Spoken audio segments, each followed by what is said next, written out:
અહીંયાથી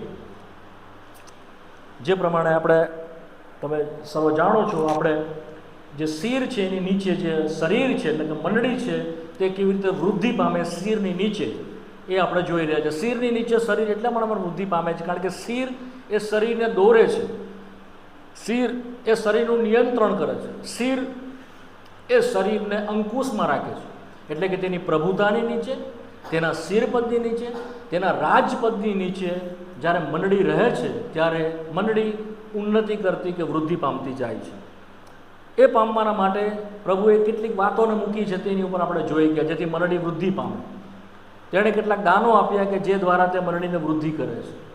તેણે ભજન અને મેજ તેના ઘરમાં અથવા તેની મંડળીમાં રાખી છે કે જે દ્વારા લોકો ભજન દ્વારા પ્રભુને આપતા શીખે, આત્માને સતતાથી, જેને યોગ્ય છે એવો દેવ મહિમા અને આદર બચેલા લોકોથી, જેઓ બચ્યા છે તેઓના મોંથી પ્રભુની સ્તુતિ સંપૂર્ણ કરાય, પ્રભુનું ભજન સંપૂર્ણ કરાય. માટે દેવે મંડળીની અંદર ભજન રાખ્યું છે. જગતમાં ભજન નથી, મિસર દેશની અંદર સ્તુતિ આરાધના નહોતી. માટે પ્રભુએ કહ્યું કે મિસરમાંથી નીકળી જાઓ અને અરણ્યમાં જઈને મજલ થાય એટલું તમે ચાલીને ત્યાં મારું ભજન કરો. ફારૂન ચાહતો હતો કે તેઓ મિસરમાં જ ભજન કરે, પણ પ્રભુની ઈચ્છા નહોતી. માટે પ્રભુ તેઓને બહાર કાઢી લાવ્યું. તો જગત પ્રભુનું ભજન કરતું નથી, આપણે પણ જગતમાં રહીને પ્રભુનું ભજન કરી શકતા નથી. આપણને પ્રભુએ અલગ કર્યા, પવિત્ર યાજક ઠરાવ્યા કે જેથી કરીને આપણે તેની રાજમાની રાજકીય સેવા કરીએ, આપણે તેનું ભજન આરાધના અને તેની સ્તુતિ કરીએ. ક્યાં? મંડળીમાં. સાથે મંડળીની અંદર તેણે એવું પ્રાવધાન રાખ્યું કે આપણે યાદ કરીએ કે કેવી રીતે મારા લોકને મિસરમાંથી છોડાવ્યા, કેવા ભારે ચુંગલમાંથી મેં છોડાવ્યા, ફારૂનની ગુલામીમાંથી છોડાવ્યા, ફારૂનની સિકંજામાંથી છોડાવ્યા. એવી જ રીતે નવા કરારમાં પ્રભુ આપણને એ પણ પ્રકાશ આપ્યો કે પાપના બંધનમાંથી દેવે આપણને છોડાવ્યા, પાપની ગુલામીમાંથી પ્રભુએ આપણને છોડાવ્યા, જગતના ગુલામીમાં જગતના આકર્ષણથી પ્રભુએ આપણને છોડાવ્યા, આ બનાવેલા માણસોના નીતિ નિયમોમાંથી પ્રભુ આપણને છોડાવ્યા. અને છોડાવેલા લોકો, બચાવેલા લોકો યાદ કરતાં કરતાં કે પ્રભુએ કેવી રીતે છોડાવ્યા, મેજ પ્રભુએ આપી. મેજ એ બતાવે છે કે તમને પ્રભુએ છોડાવ્યા છે તે તમે યાદ કરો હંમેશા, અને યાદ કરતાં કરતાં કરતાં પ્રભુની સાથે સાથે ચાલો. તો આ બે પ્રકાશને આપણે જૂના કરારમાં કેવી રીતે છે તે જોઈ ગયા. જો તમને યાદ હોય તો સૌથી પહેલાં મેં તમને કહ્યું જે કોન્ટેક્સ અથવા સંદર્ભ આપવામાં આવ્યો છે નવા કરારની જે મેજનો જૂના કરારમાં, તે સૌથી પહેલો પ્રકાશ હતો હલવાનના સંદર્ભમાં. શેમાં હતો? હા, એ આપણે જોઈ ગયા. ત્યાર પછી પાસ્કા પર્વના સંદર્ભમાં, એ પણ આપણે જોઈ ગયા. ત્યાર પછી લોહી અને બે ખમીર રોટલી, એ આપણે જોઈ ગયા. સરસ, તમને યાદ છે? પ્રભુની સ્તુતિ થાવ. મેં તમને કહ્યું હતું કે આજે ચોથું છે, ચોથું કે પાંચમું જે બી ક્રમ હોય તેને આપણે થોડું થોડું જોઈશું. અને તે છે જગ્યા. શું છે? The place. પ્રભુ શું રાખ્યું છે? હા, જગ્યા. તમે ગમે ત્યાં ગાડી પ્રભુની મેજ લઈ શકતા નથી. એનો મતલબ એ છે તમે ગમે તે જગ્યાએ પાસ્કા કરવાનું માટે પ્રભુએ કહ્યું નહીં. પ્રભુએ શું કહ્યું? જે જગા તારો દેવ યહોવા પસંદ કરે. વાંચી ગયા ને? 16:6. શું વાંચ્યું? પુનઃ નિયમ 16:6.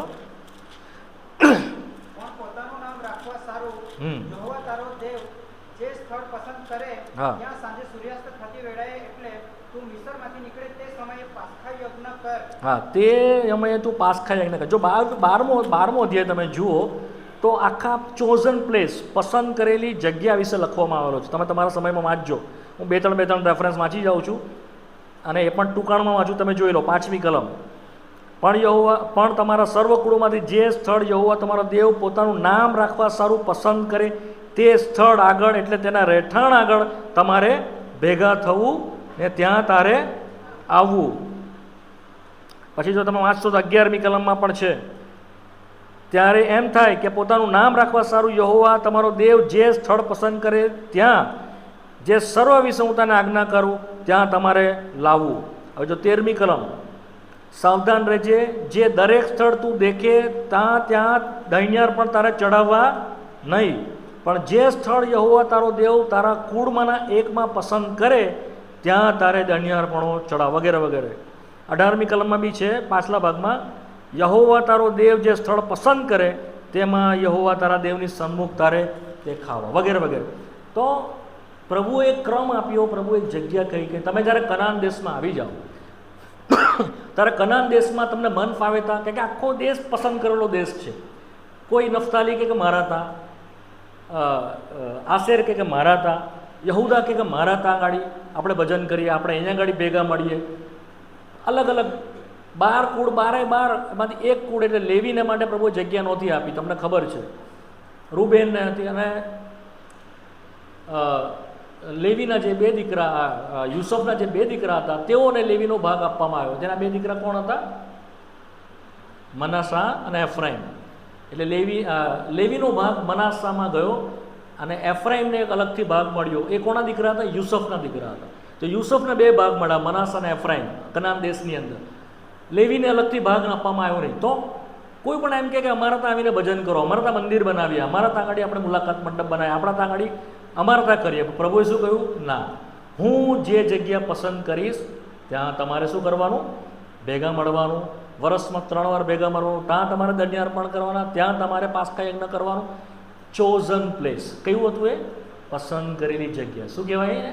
પસંદ કરેલી જગ્યા. વાલાઓ, આપણે ગમે ત્યાં મેજ ભાગ લઈ શકતા નથી. આ ક્રમ સમજીએ. આ દેવનો ક્રમ છે. જૂના કરારમાં જે ક્રમ છે, નવા કરારમાં તે જ કન્ટિન્યુ ગયો છે. ચોઝન પ્લેસ પ્રભુએ ખાસ કરીને રાખેલી છે કે ત્યાં આપણે પ્રભુના માટે મેજ ભાગવાની છે.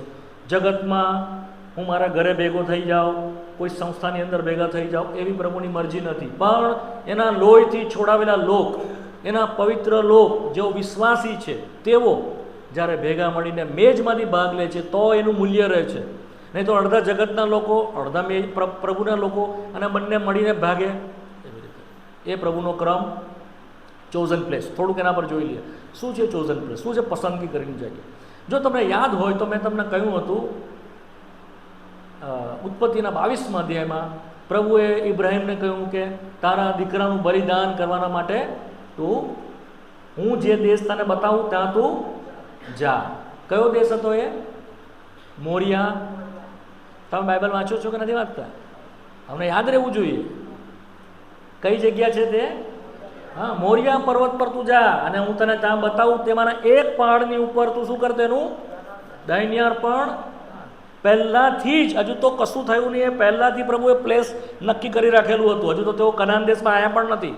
હજુ તો ઇબ્રાહીમ છે અને હજુ તો પહેલું સંતાન છે. ત્યારે પ્રભુએ મોરિયા દેશ બતાવ્યો કે ત્યાં જઈને તું તેનું દૈન્યાર્પણ કર. પ્રભુ એ જ જગ્યાએ મંદિર માટે પસંદ કરેલી સેમ પ્લેસ. હજુ તો કઈ જ ખબર નહોતી. Chosen place. પ્રભુ કોઈ બદલાવ કરતો નથી. એના સંકલ્પો, એના ઈરાદામાં તે સર્વ પહેલાંથી જ બધું નક્કી કરેલું હોય છે અને આપોઆપ જ્યારે જ્યારે સમય થાય છે પ્રભુ ગોઠવતો જાય છે. સમજ પડી? કદી પ્રભુ ફેરફાર કરતો નથી. હવે તમે જુઓ, આવો પહેલાં ફર્સ્ટ ક્રોનિકલ, પહેલા કાળ વૃત્તાંતમાં તેનો 3જો અધ્યાય. પહેલું કાળ વૃત્તાંત 3જો અધ્યાય, પહેલી કલમ વાંચો.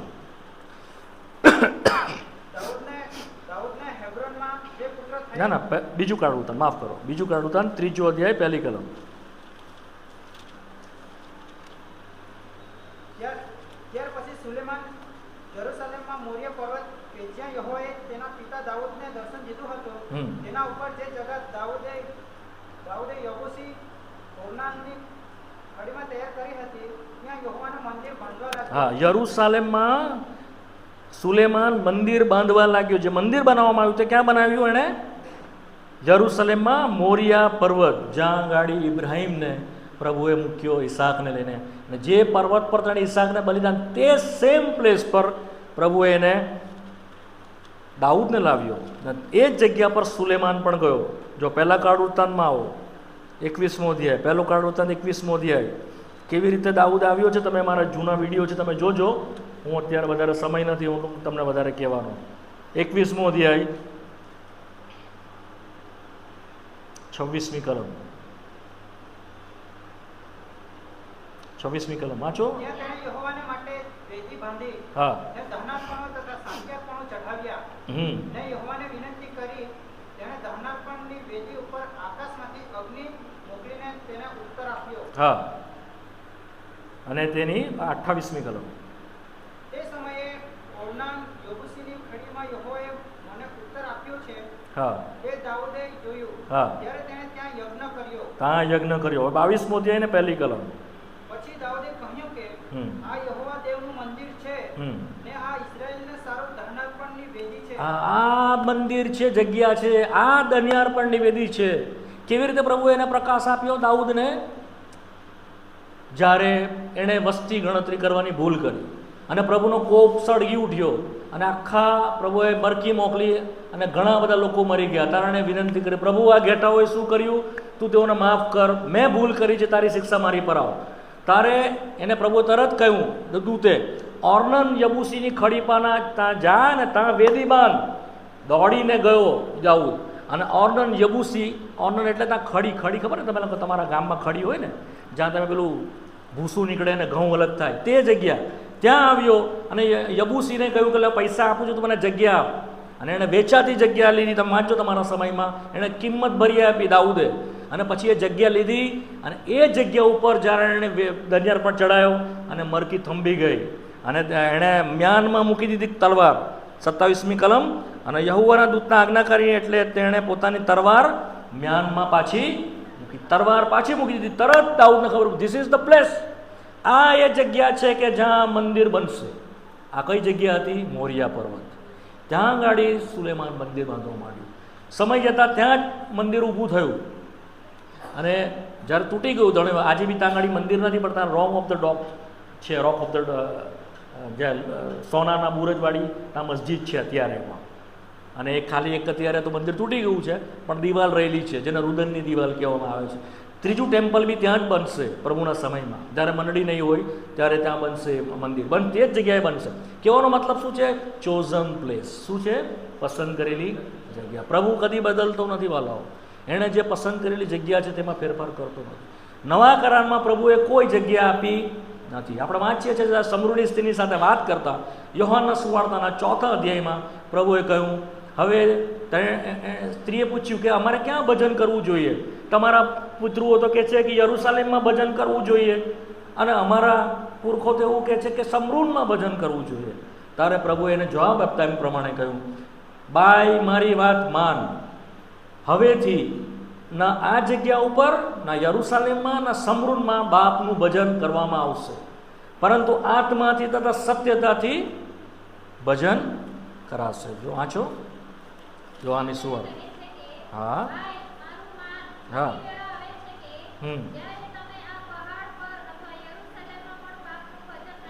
ભજન નહીં કરશો હવે.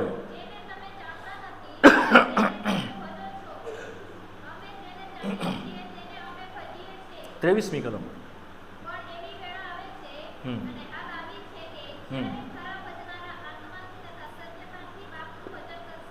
હા, ખરા ભજનારા કેવી રીતે ભજન કરશે? આત્માથી. હા, તો ત્યારબાદ આપણે જોઈએ છે 70ના દાયકાની અંદર, AD 70ની અંદર તીતસ નામનો રોમનો સૈનિક સેનાપતિ લશ્કર લઈને આવ્યો અને આખા યરુસલેમને બાળી નાખ્યું. પ્રભુ એ પ્રમાણે ભવિષ્યવાણી કરતાં કહ્યું હતું માથીની સુવાર્તામાં, પથ્થરની ઉપર બીજો પથ્થર રહેશે, એક પણ પથ્થર રહ્યો નહીં, બધું એણે એટલું સળગાવી મૂક્યું કે જે સોનું હતું ને તે પીગળીને પથ્થરોની વચ્ચે જતું રહ્યું. તો એ સોનું કાઢવાના માટે લોકો પથ્થરની ઉપરથી પથ્થર કાઢી નાખ્યા અને સબાધેટ કરી દીધું, બધું સમતલ કરી દીધું, બધું લૂંટીને લઈ ગયા. આજે પણ એ મંદિર કેમ નથી? કારણ કે મંદિર કોણ છે હવે? પ્રભુ ઈસુ અને તેનું શરીર એ મંદિર છે.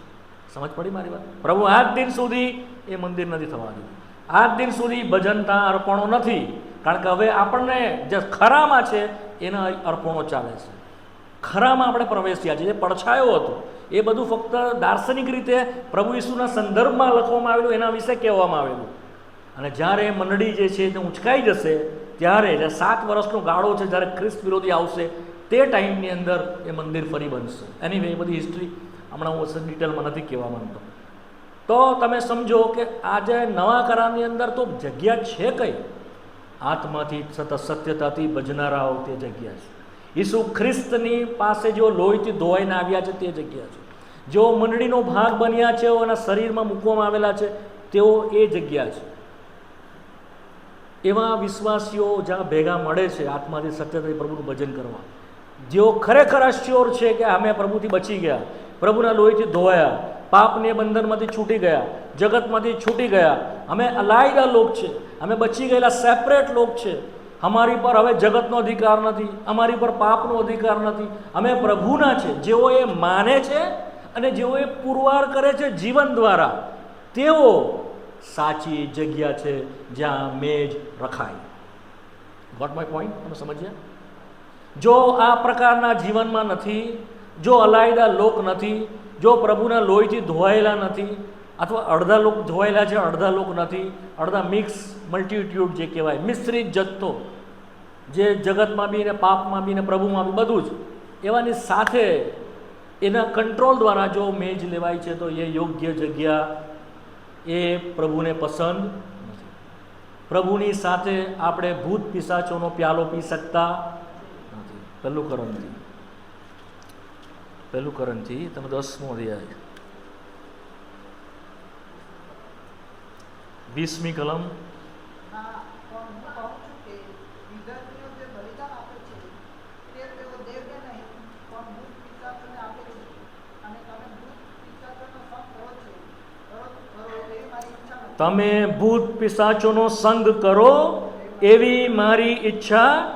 હા, પછી તમે પ્રભુના પ્યાલા સાથે ભૂત પિશાચોનો પ્યાલો પી શકતા. હા, પછી તમે પ્રભુની મેજની સાથે ભૂત પિશાચોની મેજનો, જે આપણે અર્પણ કરીએ છીએ પ્રભુ સિવાય આપણને ખબર જ નથી આપણે કોને કરીએ છીએ. કેરફુલી અન્ડરસ્ટેન્ડ, બહુ ધ્યાનથી સમજજો વાલા. આપણને એમ છે કે આ તો બધું એમ જ છે. નો, બધા બહુ બધા સ્પિરિટ્સ છે અને એ બધા પ્રભુથી નથી, અને આપણને ખબર પણ નથી. અજાણતા આપણે તેઓને ચડાવીએ છીએ અર્પણો, સાથે સાથે પ્રભુને બી કરીએ છીએ અને આને પણ કરીએ છીએ. સઘળા આત્મા દેવ તરફથી નથી. યોહાનનો પત્ર, યોહાનનો પહેલો પત્ર, એનો 4થો અધ્યાય,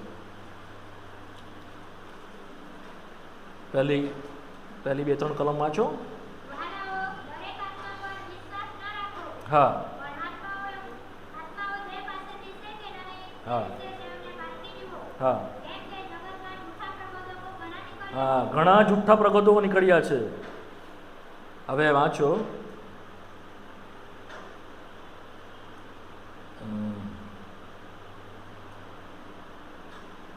પાંચમી કલમ. તેઓ જગતના છે. જે સ્પિરિટ વર્લ્ડ તરફનું છે તે શું કરે છે? જગત સંબંધી બોલે છે, અને જગત તેઓનું. હા, 6ઠ્ઠી કલમ. હા, આપણે દેવના છે. હા હા હા, સત્યનો આત્મા તથા ભ્રાંતિનો એટલે જે ડિસીવ કરે છે, જે ભૂલાવામાં નાખે છે, જે આપણને ભ્રમણામાં નાખે છે, એવા આત્માને આપણે કેવી રીતે ઓળખી શકીએ છીએ? જે જગત સંબંધી બોલે છે, જેઓ જગત તેઓનું સાંભળે છે. જ્યાં જગત જગત જગત તમે જુઓ, માહે બહાર બધું જો જગત તમે જુઓ, be careful. This is not from the lord. પ્રભુ તરફથી નથી.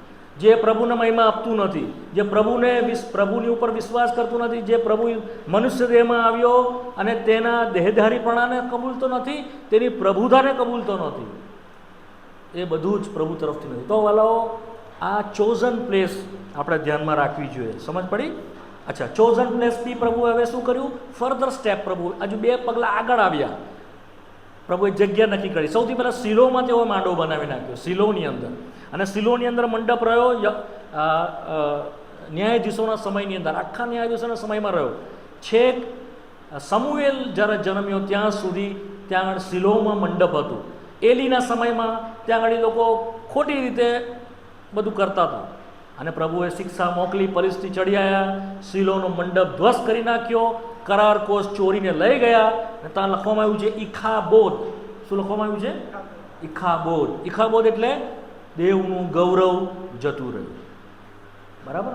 ત્યારે પણ પ્રભુનો પૂરેપૂરો પ્રકાશ એ ક્યાં જગ્યા છે તે વિશે આવેલો નહીં. પણ પ્રભુની સ્તુતિ થવા પ્રભુએ હન્નાને ઊભી કરી. હન્નાએ પોતે એને ડેડિકેટ કરી. એને સંતાન નહોતું, પણ એણે પ્રભુની ગરજ જાણી. પહેલાં હન્ના એવી રીતે પ્રાર્થના કરતી હતી, પ્રભુ મને સંતાન આપ, પ્રભુ મને સંતાન આપ. પ્રભુ સંતાન આપતો. આપણે વાંચીએ છીએ પહેલાં અધ્યાયની અંદર તો રડતી હતી, ત્યારે એલી જોતો હતો એને, હન્નાને, અને જોતાં જોતાં એલી એને એમ કીધું, તે શું દારૂ પીધો સવારમાં, આટલો બધો દ્રાક્ષરસ પીધો? હન્નાએ કહ્યું, મારા મુરબ્બી, મેં દારૂ નથી પીધો, કે હું આટલા સવારના પહોરમાં મેં કશું એ દ્રાક્ષરસ નથી પીધો, પણ હું મારો મનની વ્યથા પ્રભુની આગળ ઠાલવું છું. જો વાંચીએ કલમ સરસ છે, 1 સેમ્યુએલ. હા, હું દુઃખી મનની સ્ત્રી છું. હા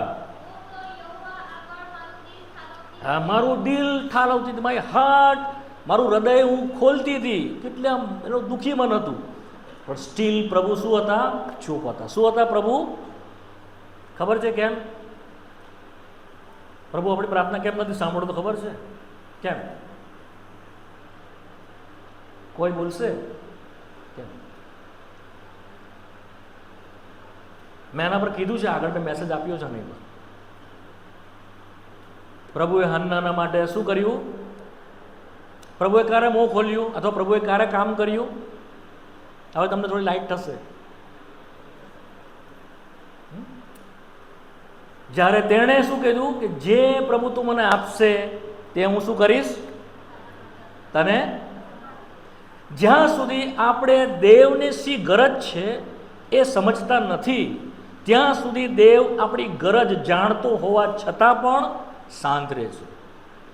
તમે સમજો, ફરી રિપીટ કરું છું. જો તમને દેવની ગરજ ખબર છે અને તમે દેવની ગરજને સમજતા નથી, તો દેવ તમારી ગરજને પણ નહીં સમજે. આ વાત છે.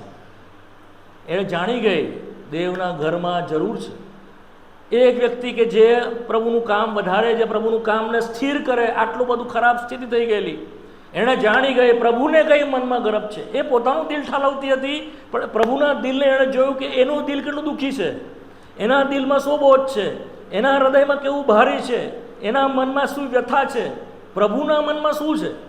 વેન શી ન્યૂ ધેટ, જ્યારે એ સ્ત્રી જાણી ગઈ કે એના મનની વ્યથા, દેવના હૃદયની વ્યથા, ત્યારે એની વ્યથા એને લાગી નહીં, અને એણે કીધું પ્રભુ જે તું મને આપશે હું પાછું તને આપી દઈશ. આમ જ્યારે એણે કર્યું ત્યારે શું થાય ખબર છે તમને? અજાણતા દેવના સંકલ્પમાં તે આવી ગઈ. શું થયું? અજાણતા તે દેવના સંકલ્પમાં. એણે કંઈ વિચારેલું પણ નહીં, પણ પ્રભુ એને સમુએલ આપ્યો. સમુએલ પ્રભુ એને આપ્યો. પ્રભુએ એને સમુએલ પાછો પ્રભુને આપી દીધો. એ સમુએલ આ મંદિર બાંધવાના માટે સૌથી પહેલો વ્યક્તિ થયો. પહેલી હાન્ના, પછી સમુએલ, ત્યારબાદ દાઉદ અને ત્યારબાદ સુલેમાન. 4 જણાને પ્રભુ લાવ્યો કે જેથી કરીને જે ઇબ્રાહીમથી જગ્યા પસંદ થયેલી હતી એ જગ્યાએ કોઈ પહોંચ્યું નહીં. એ જગ્યા તો પ્રભુને ખબર જ હતી, પણ કોઈ વ્યક્તિ નહોતી કે એ જગ્યા સુધી લઈ જાય પ્રભુ. સુલેમાન, દાઉદ, સમુએલ અને હન્ના એ સંકલ્પમાં આવ્યા. તમે સમજે મારી વાત? સમજે કે નહીં સમજે? ભાગ્યરત્ન ટ્રેન જાય છે સુરતથી, જોઈ છે તમે લોકોએ? હા, તમે જોઈ છે ભાગ્યરત્ન સ્પીડવાળી ટ્રેન છે ને? તમારી પાસે એની ટિકિટ હોય તો તમે એમાં બેસી શકો. એ તો જાય જ છે ત્યાંથી. તમારી પાસે એની ટિકિટ હોય, તમે ત્યાં જાઓ અને તમે એમાં બેસો સુરતમાં જઈને, તો એ તમારો ભાગ બને, અન્યથા નહીં. એ શું છે કે તમે ટ્રેનની અંદર આવી ગયા. આમ જ વાત છે. દેવનો સંકલ્પ તો દેવ પૂરો કરવાનો જ છે કોઈના પણ દ્વારા, ચાહે હાન્ના અથવા હાન્ના નહીં તો કોઈ બીજું, કોઈ ત્રીજું, કોઈની પણ મારફતે એ કરવાનો છે. લાખો સ્ત્રીઓ હશે એ સમયે, હાન્ના આવી સંકલ્પમાં. આખા પ્રભુએ જે નક્કી કર્યા છે ને એની અંદર તે આવી ગઈ અજાણતા. ક્યારે? જ્યારે તેણે દેવની ઈચ્છા પ્રમાણે પ્રાર્થના કરી ત્યારે. સો બિલવડ, દેવનો સંકલ્પ તો બહુ મોટો છે. આપણે શું એમાં કે આપણે એમાં ભાગ પામીએ? આપણે શું આ ચોઝન પ્લેસમાં પ્રભુ લાવવા માટે 4 જણને વાપર્યા? એનીવે, તો ન કેવળ આ લોકો આવ્યા, પરંતુ પ્રભુ એ લોકોને ખાસ જગ્યા સુધી લઈ ગયા એવું નહીં, પણ ત્યાં તેઓ કેવું મંદિર બનાવશે અને ત્યાં સ્પેસિફિક જગ્યામાં તમારે મેજને મૂકવાની છે તે પ્રકાશ પણ આપ્યો. તેને પણ આપણે જોઈ લઈએ ઝડપથી. નિર્ગમન, એક્સોડસ ચેપ્ટર 25, નિર્ગમન ચેપ્ટર 25 ઝડપથી જોઈ લઈએ. મારો સમય આમાં વધારે જતો રહ્યો. અને તેની 23મી કલમ વાંચીએ, 25 ને 23. પહેલાં 8મી કલમ વાંચો. 25 ને 8 ઝડપ કરજો, સમય મારો તેઓ બગડે છે.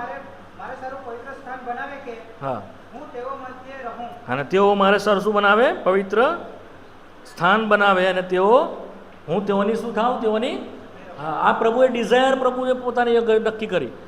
ખાલી જગ્યા આવે એવું નહીં, પણ પ્રભુ શું કહ્યું? હવે તમે એવું સ્થાન બનાવો કે જ્યાં આગળ હું મંદિર બનાવો કે હું તેની અંદર રહું. અચ્છા, હવે વાંચો 23મી કલમ. બાવળની મેજ બનાવો. હા હા, પછી હા, અચ્છા, હવે વાંચો 30મી કલમ. 30મી કલમ. અને તું સદા મારી આગળ મેજ પર અલ્પેલી રોટલી હા, રાખ. હવે તું શું કર? એમાં એ મેજની ઉપર શું કર?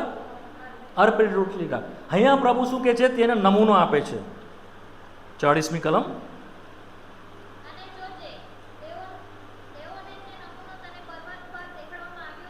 હા, તે પ્રમાણે તું તો મુલાકાત મંડપનો નમૂનો આપ્યો. એ જ નમૂનો મંદિરના માટે પણ હતો. એ નમૂનો શું હતો? કે જ્યાં તેઓની સેવા કરશે. ખાલી ચોઝન પ્લેસ છે એવું નહીં, પણ એ જે મંદિર બનશે એના પ્રભુએ એ પણ આપ્યું કે કેવી રીતે બનાવવાનું છે. પહેલાં શું હતું? આંગણું હતું, ત્યાર પછી પવિત્ર સ્થાન, અને પવિત્ર સ્થાનની અંદર શું હતું? પરમ પવિત્ર સ્થાન હતું. એને મુલાકાત મંડપ કહેતા. શું કહેતા? હા, ટેબરનેકલ એમ પ્રમાણે કહેતા, મુલાકાત મંડપ. મેં મૂસાની ઉપર લગભગ 20-22 સ્ટડી આપી છે, તમે એ જોવા મળશે. તેમાં અમે બહુ ડિટેલમાં બધું સમજાવ્યું છે. હું અત્યારે સમજાવવાનો નથી. મૂસા નામનું એક છે, પ્લેલિસ્ટમાં જોજો તમે, તેમાં તમને મળશે. અચ્છા, તો આંગણું હતું, આંગણું, અને આંગણાની અંદર પવિત્ર સ્થાન હતું. આંગણાની અંદર 3 ફર્નિચર હતા, 2 ફર્નિચર હતા. કોઈને યાદ છે? શું હતું આંગણાની અંદર? એક પિત્તળની વેદી હતી, બીજું શું હતું? હોજ હતો. શું હતો? હા, ધોવાના માટે લેવીઓ પોતે હાથ પગ ધોતા. આંગળી વેદી હતી, પિત્તળની વેદી હતી. પછી શું હતું? પવિત્ર સ્થાન હતું. શું હતું? હા, પવિત્ર હોલી પ્લેસ. એની અંદર 3 ફર્નિચર હતા. ખબર છે? બધા જ કીધા છે, તમે તો ભૂલી ગયા. એક હતી એમાં દેવી, એક હતા તેમાં ગોલ્ડ સોનાની ધૂપ વેદી, અને ત્રીજું શું હતું? મેજ હતી. શું હતી? મેજ. 3 હતા. અને ત્યાર પછી પડદો હતો, અને પડદાની માહેના ભાગમાં શું હતું? પરમ પવિત્ર સ્થાન હતું. શું હતું? હા, પરમ પવિત્ર સ્થાન, જ્યાં વર્ષમાં એક જ વાર પ્રમુખ યાજક જઈ શકતો. તમે બરાબર ધ્યાનથી સાંભળો છો? આ વેરી ઇમ્પોર્ટન્ટ છે. પ્રભુએ એક વસ્તુનો માપ આપ્યા, આટલું ઇંચ, આટલું ઇંચ, આટલું ઇંચ, ચેતવણી આપી. એમાં જે તમને કહેવામાં આવે છે તે પ્રમાણે બનાવો. જો આપણો સ્વર્ગીય પ્રભુ, જીવતો પ્રભુ, આ બધી વસ્તુ માટે આટલો કેરફુલ હોય, તો આપણે કેટલું કેરફુલી આ બધું વાંચવું જોઈએ. આપણે એમાં રસ લઈને વાંચવું જોઈએ. જો આપણે નથી વાંચતા તો વી આર વેરી કેરલેસ. હા, આપણે બહુ કેરલેસ છે. બોલો, વાંચીએ પ્રભુનું વચન વાંચીએ તો પ્રભુએ બધો ક્રમ આપ્યો હોય. અને આ બધો પડછાયો છે ને ઓરિજિનલ નવા કરારમાં છે. જો તમે નહીં વાંચશો તો તમને પેટર્ન નહીં ખબર પડે. પેટર્ન એટલે નમૂનો નહીં ખબર પડે. પ્રભુ નમૂનો કદી બદલતો નથી. આંગણું જે છે ત્યાં આગળ વેદી હતી, જ્યાં આગળ પિત્તળની વેદી હતી, ત્યાં બલિદાનો કરવામાં આવતા. લેવીઓ કરતા તે બલિદાનો. એ બહારની સેવા છે. ત્યાં આગળ શું થતું? પગ ધોતા, હાથ ધોતા, અને બલિદાનો ચડાવતા. એ પાપની માફીના માટે રોજનું જે જીવન છે તે વિશે બોલે છે. ઘણા બધા વિશ્વાસીઓ આંગણામાં જ રહે છે, એ આંગણાની જ સેવા કર્યા કરે છે. રોજ પ્રભુ, મેં સવારે પાપ કર્યું, બપોરે પાપ કર્યું, રાતે સૂતી વખતે પ્રભુ મને માફ કર. પ્રભુ કહે સોરી, માફ. પાછા બીજા દિવસે એ જ પ્રભુ, મેં પાપ કર્યું, ફલાણું કર્યું, ઢેકણું કર્યું, મને માફ. રોજ આંગણામાં જ તેઓ રહે છે. રોજ જ તેઓ બલિદાન આંગણામાં આપ્યા કરે છે. પાપ કબૂલાત, પાછા પાપની માફી, પછી પાપ. રોજ જ આ જ કામ કરે છે. ધોવાય, પાછા એ જ કરે, પાછા ધોવાય. એને શું કહે છે? આંગણામાંની સેવા છે. તેઓ કદી પવિત્ર સ્થાનમાં આવતા જ નથી. ક્યાં નથી આવતા? પવિત્ર સ્થાન. પવિત્ર સ્થાનમાં શું સેવા છે? માહેની. જે લોકો પરિપક્વ થાય છે, જેઓ આત્મિક રીતે વધે છે, તેઓ અંદર આવે છે. તેઓ યાજકો છે. તે શું કરે છે? માહે આવીને પવિત્ર સ્થાનની અંદર મેજની સેવા કરે છે. તેઓ ગોલ્ડન અંદર સોનાની ધૂપ વેદી હતી, ગોલ્ડન ઓલ્ટર હતી. ત્યાં આગળ તેઓ શું કરતા હતા? દેવને સુગંધી દ્રવ્ય ચડાવતા હતા. સુગંધીય ચડાવતા. બહારથી અંગારાઓ લાવતા, અંદર અંગારાની ઉપર બધું જે એને આખા ક્રમ આપ્યા છે કેવી રીતે સુગંધીઓ બનાવી, એ સુગંધીઓ અંદર ચડાવતા હતા. એ સુગંધીઓ જે પ્રભુને ચડાવતા હતા, આમ પડદો હતો, પડદો, અને પડદાની ઉપર તેઓ આમ ચડાવતા હતા. આમ સમજો પડદો છે અહીંયા ગાડી એ ગોલ્ડન ઓલ્ટર હતી, સોનાની ધૂપવેદી.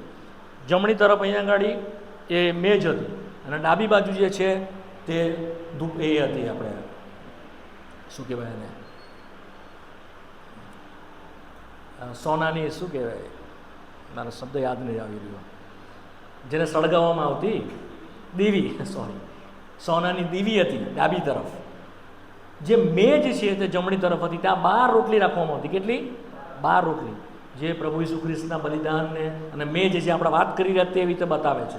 જે ગોલ્ડન જે છે ઓલ્ટર, સોનાની ધૂપવેદી, તે આપણું ભજન, સ્તુતિ, જે સેવા તેને બતાવે છે. જે દીવી હતી જેના ઉપર લેમ્પ સળગાવવામાં આવતા 7, તે પ્રભુ ઈસુ ખ્રિસ્તમાં પવિત્ર આત્માનું જે પ્રકાશવાળું જે છે તે વિશે બોલે છે. કારણ કે અંદર લાઇટ નહોતી, અંદર કોઈ બારી મૂકવામાં નહીં આવેલી, ત્યાં કોઈ પ્રકાશ નહોતો આવતો. આ જે દીવી સળગાવવામાં આવતી તેનો જ પ્રકાશ. અને યાજક પગમાં ઘૂંઘરું બાંધતો અને ચાલતો ત્યારે છન છન છન છન છન અવાજ આવતો, બેલનો અવાજ આવતો, અને આ પ્રકાશ આવતો. વારંવાર પ્રભુ જ્યારે ચેતવણી આપતો ત્યારે આ પ્રમાણે કહેતો, હું ઘંટીનો સાદ બંધ કરી દઈશ અને દીવીનો પ્રકાશ લઈ લઈશ. વારંવાર પ્રભુ આ ચેતવણી આપતો. પ્રકટીકરણ સુધી આ ચેતવણી છે, તમે તમારા સમય વાંચજો. આ ચેતવણી શું હતી? પ્રભુ બોલવાનું બંધ કરી દેશે, વાણી ધીમી બેલ વોઇસ બંધ કરી દેશે, પ્રભુ દીવી બંધ કરી દેશે, એટલે પ્રકાશ આપતો બંધ થઈ જશે. એની તો આ પવિત્ર સ્થાન હતું. અને બાહેરના ભાગમાં પરમ પવિત્ર સ્થાનમાં શું હતું? કરાર કોષ હતો. શું હતો? કરાર. જ્યાં દયાસન હતું, એ દયાસનની ઉપર 2 કરવું આમ કરીને હતા, જેઓની દ્રષ્ટિ એકબીજાની સામે હતી. અને એ દયાસન પરથી પ્રભુ ધીમેથી વાત કરતો. શું કરતો? વાત કરતો. ત્યાં દેવની ઈચ્છા યાજક જાણતો હતો. એને શેખેમા ગ્લોરી કહેવામાં આવે છે. પરમ પવિત્ર સ્થાન. વર્ષમાં એક જ વાર જવાનું, એ બી લોહી વગર નહીં. અને એસેન્સ જે બહારથી જે લઈને આવતો, જે ધૂપવેદી પર તે નાખતો, અને ધુમાડો થઈ જતો, જેથી કરીને ધુમાડાને લીધે તે બચી જતો યાજક. માર્વલસ છે. આ બધો નમૂનો છે. શું છે? હિબ્રુના પત્રમાં શું કહે છે? આ બધો પડછાયો છે. નવા કરારમાં બધું પ્રભુએ પૂરું કર્યું. પડદો પ્રભુએ ચીરી નાખ્યો જ્યારે પ્રભુ વધસ્તંભ પર મર્યો. પરમ પવિત્ર સ્થાનમાં જવાનો માર્ગ પ્રભુએ ખુલ્લો કર્યો. માટે હવે આપણે કોઈ પણ સમયે ઈસુના નામમાં પરમ પવિત્ર સ્થાનમાં પ્રભુની હાજરીમાં જઈએ છીએ, એની વાણીને સાંભળીએ છીએ. સમજ પડી? જે જૂના કરારમાં શક્ય. તો હવે આ મેજ જે છે એના વિશે જોઈ લઈએ. લેવીઓનું પુસ્તક 24મો અધ્યાય, લેવી 24. જે મેજ હતી તે કેવી બનાવવાની હતી? 52ના લાકડાની બનાવવાની હતી. કેવી બનાવવાની હતી મેજ? મેજ શેનાથી બનાવવાની હતી? અને પછી શું કરવાનું હતું એને? સોનાથી. એ શું બતાવે છે? 52ની મેજ શું બતાવે છે? પ્રભુ ઈસુ ખ્રિસ્તનું આ પૃથ્વી ઉપરનું માણસ તરીકે આવેલું જીવન બતાવે. શું બતાવે છે? 52નું લાકડું શું બતાવે છે? પ્રભુ ઈસુ ખ્રિસ્તનું આ દુનિયામાં માણસ તરીકે આવેલું જીવન બતાવે છે, જેની કોઈ વેલ્યુ, 52ના લાકડાની કોઈ વેલ્યુ હોય? બધે ઉગી જાય, જંગલમાં ઉગી જાય, ખેતરમાં ઉગી જાય, કોઈ રાખે પણ નહીં, કાપીને ફેંકી દે. શું 52ના લાકડાનો કોઈ રાખે? શું કામ લાગે 52નું લાકડું? બળતણમાં. એના ફર્નિચર બનાવે કોઈ 52ના લાકડાને? હા કે ના? તમે તો બોલતા જ નથી. શાક બનાવે, દેવદાર બનાવે, સાલ છેલ્લે વાપરે. 52 વાપરે કોઈ? પ્રભુ ઈસુ કીધું 52નું લાકડું લે. શું લે? પ્રભુ ઈસુ ખ્રિસ્તનું એવું જીવન કે પૃથ્વીની ઉપર બિલકુલ એની કોઈને સુથારના દીકરા તરીકે તો જન્મ્યો. કેવો જન્મ્યો? સુથારનો દીકરો. કોઈ વેલ્યુ નહીં આ જગતમાં. એને રહેવાને ઘર નહોતું, ગભાણમાં તો જન્મ્યો. માથું મૂકવાને ઠામ કે ઠેકાણું. એણે પોતે કહ્યું, લોકડાને દર છે ને અબાબીલને માળો, પણ માણસના દીકરાને માથું મૂકવાને ઠામ કે ઠેકાણું. તે આખી રાત પહાડ પર રહેતો અને સવારે ઉતરતો, અને સવારે પછી સભાસ્થાનમાં અથવા તો મંદિરમાં પ્રભુનું વચન આપતો. ખાવાના માટે જ્યારે સ્ત્રીઓ કંઈક લાઈને આપતી તો એ ખાતો.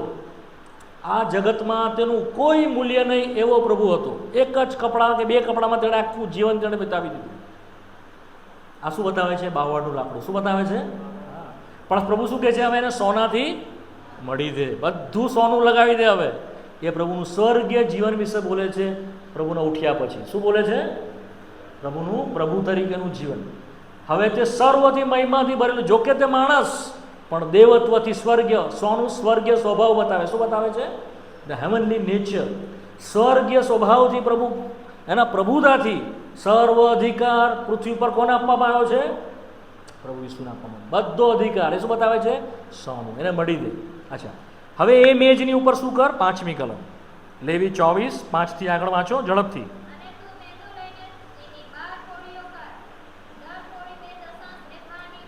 હા હા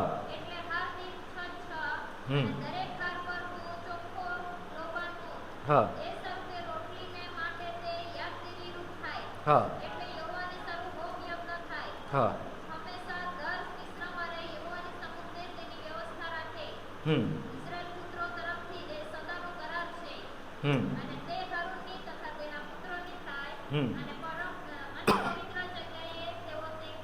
હા.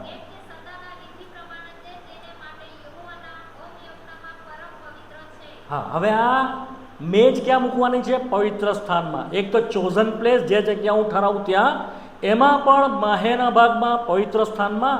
અને એને કેવી રીતે મૂકવાની છે? એ મેજની ઉપર તું 12 રોટલી મૂક, 6 આ બાજુ 6 આ બાજુ. એની ઉપર ચોખ્ખો લોબાન મૂક અને પવિત્ર જગ્યાએ તે ખવાય. શું કીધું પ્રભુએ? હા, તાંગડી જો 6ઠ્ઠી કલમમાં શું કહે છે? યહોવાની સન્મુખની શુદ્ધ મેજ. શું છે? યહોવાની સન્મુખ. આ મેજ જે પ્રભુની છે વાલાઓ, એની પ્રેઝન્સમાં હંમેશા છે. ઓર્ડિનરી વસ્તુ નથી, સામાન્ય વસ્તુ નથી, એને હલકામાં નહીં લઈએ વાલાઓ. પ્રભુની દ્રષ્ટિ સતત એ મેજની ઉપર છે. અચ્છા, પછી એના પર શું કરતું? ચોખ્ખો લોબાન. લોબાન શું બતાવે છે ખબર છે? પ્રભુનું દુઃખ સહન બતાવે. શું બતાવે છે? લોબાન પ્રભુનું દુઃખ સહન બતાવે છે. જ્યારે પ્રભુ જન્મ્યો ત્યારે બોળ, લોબાન અને સોનું લઈને કોણ આવ્યા? ત્રણ માગી આવ્યા. તેમાં લોબાન હતું. એ શું બતાવતું હતું? પ્રભુનું પૃથ્વી ઉપરનું જે દુઃખમય જીવન છે એને બતાવે છે, લોબાન.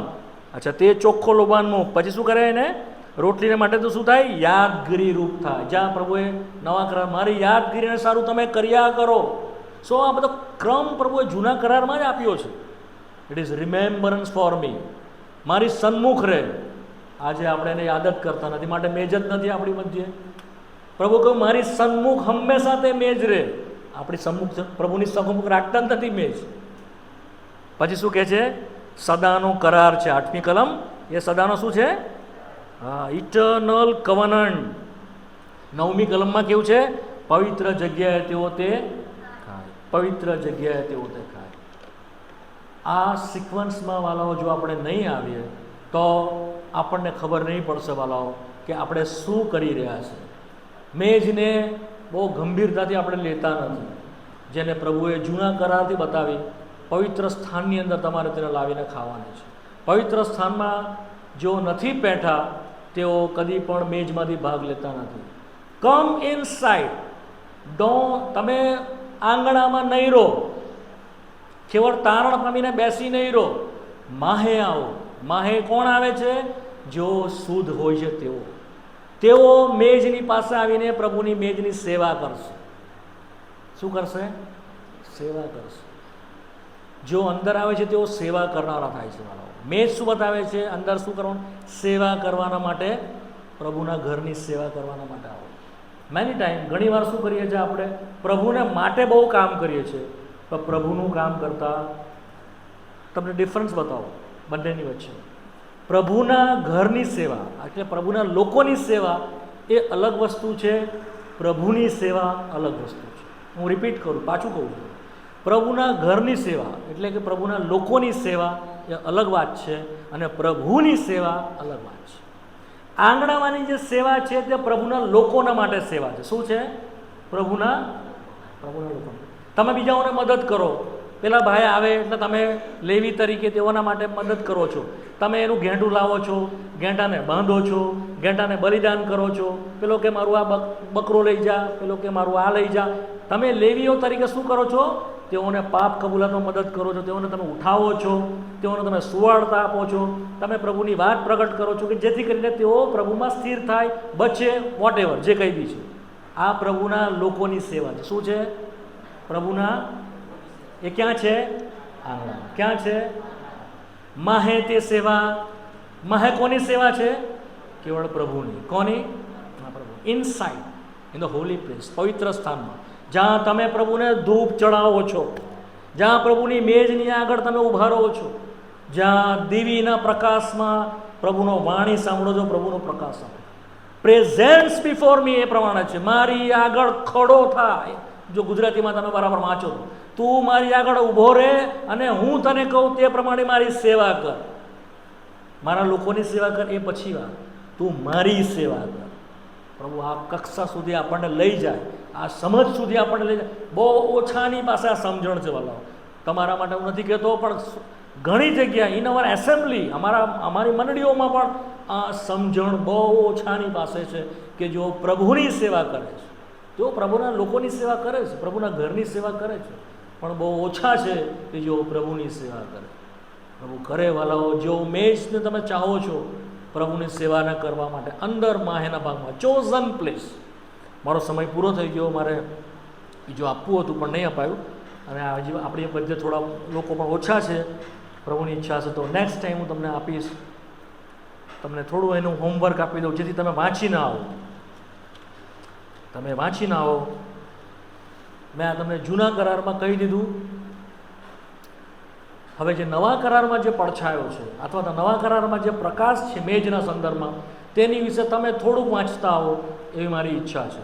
પહેલાં તો માથીની સુવાર્તાના 26મા અધ્યાયમાં એક કામ કરીએ. માર્કની સુવાર્તામાં હું થોડુંક તમને હોમવર્ક આપું, જેથી કરીને તમે વાંચતા આવશો તો તમને થોડી લિંક પકડવામાં સારી લાગશે, સમજ પડશે. માર્કની સુવાર્તા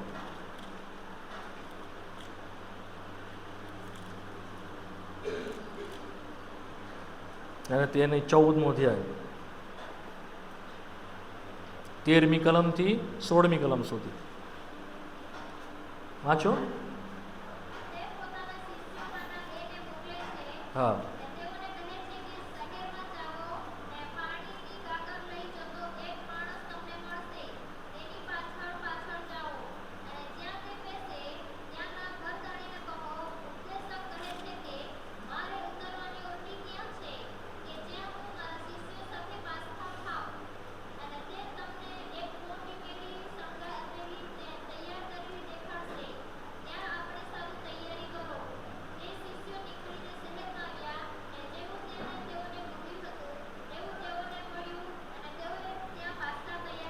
તેઓને પાસ્ખા ખાવાની પ્રભુની બહુ ઈચ્છા થઈ.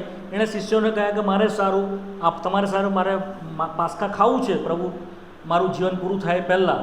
તો એણે કહ્યું, તમે શિષ્યોએ કીધું તારી ઈચ્છા ક્યાં છે? તે કીધું જાઓ, એક ગાગર લઈને એક જણ દેખાશે જાતો, તમે એને પૂછજો કે એ શણગારેલી મેળી કે તૈયાર કરેલી મેળી ક્યાં છે, અને તેઓ કહેશે કે મેળી અહીંયા છે. ત્યાં તમે જઈને ત્યાં તમે આપણે સારું પાસ્ખા તૈયાર કરજો. એક વસ્તુ પર તમે ધ્યાન કરજો, આપણે સારું તૈયાર કરવું પડે. શું કહે છે 15મી કલમ? એક મેળી, મોટી મેળી શણગારેલી ને તૈયાર કરેલી, ઇટ ઇઝ રેડી. શું છે આ? તૈયાર કરેલી છે. અને છેલ્લી કલમમાં આપણે વાંચીએ છીએ 16મી કલમમાં, જેવું તેણે કહ્યું હતું તેવું તેને મળ્યું. હા, ઇટ ઇઝ ઓલરેડી પ્રિપેર્ડ. શું છે? મેજ શું છે? નવા કરારમાં હવે આપણી ગયા. મેજ નવા કરારમાં સાચો પ્રકાશ આપણને આપે છે. તે શું છે? એક હોસ્ટ અથવા યજમાન એ તમને ને મને મહેમાનોને બોલાવે છે. શું છે? યજમાન શું છે? હા, તમે તમારા ઘરે મને જમવા માટે બોલાવો ને, એના જેવું છે. તમે શું કરો? મને જમવા માટે બોલાવો તો બધું તૈયાર. હું આવું તારે તૈયાર કરવા બેસો, રોકીભાઈ થોડી વાર બેસો ને પાણી પીવો, ત્યાં સુધીમાં અમે બધું બનાવીએ, થોડું તૈયાર કરીએ. અરે વાસણ બી ધોયા નથી, અરે બધું જ કામ રહી ગયું, એવું કહો. સવારથી લાગી જાઓ, સાંજે આવવાના છે રોકીભાઈ, એમના માટે શું બનાવીએ? કંઈક સ્વીટ બનાવીએ, થોડું આ લઈ આવીએ, થોડું તે લઈ આવીએ. અરે બધી વ્યવસ્થા તમે કરો. કેમ? તમે મારી ઉપર આદર સત્કાર રાખો છો, તમારો પ્રેમ ભાવ બતાવવા ચાહો તો તમે બધું તમે શું કરશો? તમે કોણ છો? યજમાન છો. હું કોણ છું? મહેમાન છું. The same way our God he is host. એ શું છે? આપણો પ્રભુ શું છે? યજમાન છે. એણે શું કર્યું? બધું તૈયાર કરેલું છે એના ઘરમાં. અને આપણને શું કહે છે? તમે હવે આવો. શું કરો? આવો અને મારી મેચ પરથી આવો. આ વિચારની સાથે નવા કરારમાં પ્રભુ આરંભ કરે છે. તમે એક મેળી તૈયાર થયેલી જોશો કે જ્યાં બધું તૈયાર છે. પ્રભુએ તારણનું કામ સંપૂર્ણ કર્યું. આપણે હવે તારણના માટે કશું કરવાનું? મેં જ આપણા તારણના સંદર્ભમાં બોલે છે, ધ વર્ક ઇઝ ડન. બધું કામ પૂરું કર્યું. તમારા સારા કામથી નહીં, તમારા સારા જીવનથી નહીં, તમારા સારા સ્વભાવથી નહીં. તમે ગમે તેવા છો, તમે ગમે એટલા પાપથી ખરડાયેલા છો, તમે પડેલી હાલતમાં છો, તમે ગમે એવા વ્યસનમાં પડેલા છો, તો પણ મેં તમારા માટે તારણ સિદ્ધ કર્યું છે. મારા લોહીથી ધોવાઈને આવો, મેં જ રેડી છે. એ બતાવે છે. આપણા તારણના સંદર્ભમાં પ્રભુએ બધું કામ પૂરું કર્યું છે. બીજું, આપણા ન્યાયપણાના સંદર્ભમાં દેવે બધું કામ પૂરું કર્યું. શું કર્યું છે? ન્યાયપણાના પાપ. તારણ એટલું નહીં. તારણ એ શું છે? કે પ્રભુ તમને માફ કરી દે છે. શું છે તારણ? એટલે પાપોની. હા, પણ ન્યાયપણું એ નથી. ન્યાયપણું એ શું છે? તમને પ્રભુ પાપી જોતો જ નથી. તે છે શું છે ન્યાયપણું? એટલે પ્રભુ આપણને પાપી જોતો. ચોરી કરનાર ચોરી કરેલી હોય એને તમે માફ કરી દો તો પણ ચોરી નથી કરી એવું તો નથી ને? ચોરી તો કરી જ છે. શિક્ષા નહીં કરો એ 2 નંબરની વાત છે. પણ ચોરી તો એ કદી મટી જાય? આપણા માટે મટી ગઈ. હું તારા પાપ સંભાળીશ નહીં, કદી નહીં. જેમ પૂર્વથી પશ્ચિમ દૂર છે તેમ એને દૂર કરી દઈશ. વાદળની પેટે ભૂસી નાખીશ. એ છે ન્યાયપણું. શું છે? પ્રભુ આપણે ન્યાય જુએ છે. ઈસુ ખ્રિસ્તમાં તેણે આપણે ન્યાયપણો કદી નહીં ભૂલીએ. સૌથી પહેલું તારણ, પાપોની માફી, ત્યારબાદ ન્યાયપણું, ત્યારબાદ દેવની સાથે સમાધાન, રિકન્સિલિએશન, ત્યારબાદ છે પ્રપોઝિશન, આપણું પ્રાયશ્ચિત, ત્યારબાદ દેવની સાથે આપણો સ્વીકાર. આ બધું તેણે કર્યું. એ શું છે? ટેબલ પર બતાવે. શું બતાવે છે? બધું રેડી છે. દાળ, ભાત, શાક, ચિકન, મટન બધું શું છે? એવરીથિંગ શું છે? તૈયાર છે. હવે તમે શું કરો? અંદર આવીને ભાગ લો. એ આપણને આવકારે છે, આપણને બોલાવે છે. આ મેં જ સૌથી પહેલું બતાવે છે નવા કરારમાં. તો તમે આગળ વાંચજો. પછી પ્રભુએ કહ્યું, આ મારું શરીર છે. રોટલી તોડીને શું કહ્યું? તેણે શું કહ્યું? આ મારું જે તમારે સારું. પછી પ્યાલો લઈને શું કીધું તેણે? આ નવા કરારમાં મારું રક્ત છે. ઘણાઓને પાપોની ખંડણીના માટે. કદી જ જૂના કરારમાં કહેવામાં નહીં આવ્યું આ મારું શરીર છે. કદી જ એમ નહીં કહેવામાં આવ્યું આ મારું લોહી છે. ફર્સ્ટ ટાઈમ પ્રભુ ઈસુએ કહ્યું આ મારું શરીર છે, આ મારું લોહી છે. પ્રભુ આપણને પ્રકાશ આજે જ જોવાના હતા, પણ સમય પૂરો થઈ ગયો. આગળથી જોઈશું. આ શું પ્રકાશ છે? શરીર. આ મારું શરીર છે, આ મારું લોહી છે. પ્રભુ આપણને સમજાવે.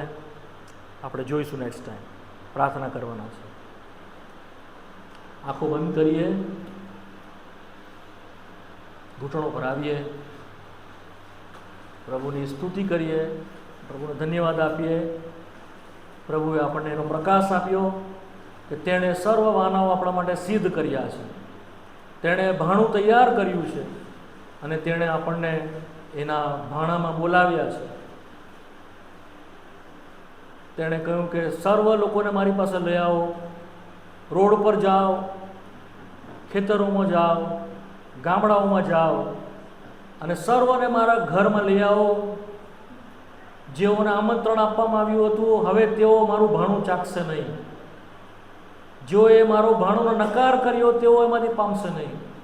પણ દરિદ્રીઓ અને દુઃખી મનનાઓ, જેઓને બોલાવેલા નથી, તેઓને મારા ઘરમાં લઈ આવો કે મારું ઘર ભરાઈ જાય અને તેઓ મારું ભાણું ખાય. પ્રભુએ એનું ભાણું તૈયાર કર્યું છે, એની રોટલી તૈયાર કરી છે, જે આપણા જીવનને સારું છે. આપણને જીવન મળે ને પુષ્કળ મળે, પુષ્કળ મળે માટે એ રોટલી બનીને આ જગતમાં આવ્યો, જેથી આપણે તેને આરોગ્ય અને સદા જીવતા રહીએ. પ્રભુ કહ્યું, જે કોઈ મને ખાય છે તથા પીવે છે તેને અનંત જીવન છે, તે કદી મરશે નહીં. પ્રભુની સ્તુતિ. તો આપણે મરણ પામવાના હતા, અનંતકાળ નાશમાં જતે, તે રોટલી બનીને આવ્યો અને આપણને એમાંથી ભાગ આપ્યો. ખાસ જગ્યા પર તે ખાવાનું છે, ખાસ લોકોએ તેને ખાવાનું છે. આપણે એ જગ્યા પર નહોતા. પ્રભુ આપણા માટે દરવાજા ખોલ્યા, પ્રભુ આપણને એના લોક બનાવ્યા. શું તમે એની કિંમત જાણી? શું તમે કદી આ વાતને સમજ્યા? જો નથી સમજ્યા, પ્રભુને આ ક્ષમા માંગો. પ્રભુ, તારી મેજ અમે નહીં સમજી શકીએ, અમને ક્ષમા. હવે અમે એને સમજીશું, હજુ વધારે અમે સમજવા ચાહીએ છીએ. અમને તારી મેજ વિશે સમજાવો. તું કે જે રોટલી બન્યો તે સમજાવો. તું જે અમારા માટે લોહી તે આપ્યું તેને સમજાવો. અને એમાંથી અમે યથા યોગ્ય રીતે ભાગ લેતા શીખીએ, સમજીને ભાગ લેતા શીખીએ, તારી સાથે સીધું કરીને ભાગ લેતા શીખીએ. અને પ્રભુ, માહે આવીને તારી સેવા કરીએ. માટે અમને અમારી આંખોને ખોલ. પ્રભુ, અમને પૂરો પ્રકાશ આપ. આ રોટલી અમારું જીવન બની જાય. આ મેજ અમને આપ. અમારી મધ્યમાં તારી મેજ રહે. પ્રભુ, એવું કર. એવી પ્રાર્થના કરો. જો તમારા મનમાંથી એ પ્રાર્થના સાચા મનમાંથી થશે તો પ્રભુ તમને સાચો મેજનો પ્રકાશ આપશે અને મેજ તમારી મધ્યમાં મૂકશે, સાચા ગ્રાઉન્ડ ઉપર, સાચી જગ્યામાં અને સાચી રીતે. અને તમે સર્વ એ મેજમાંથી ભાગ લેતા લેતા તેના આગમનને સારું તૈયાર થશે.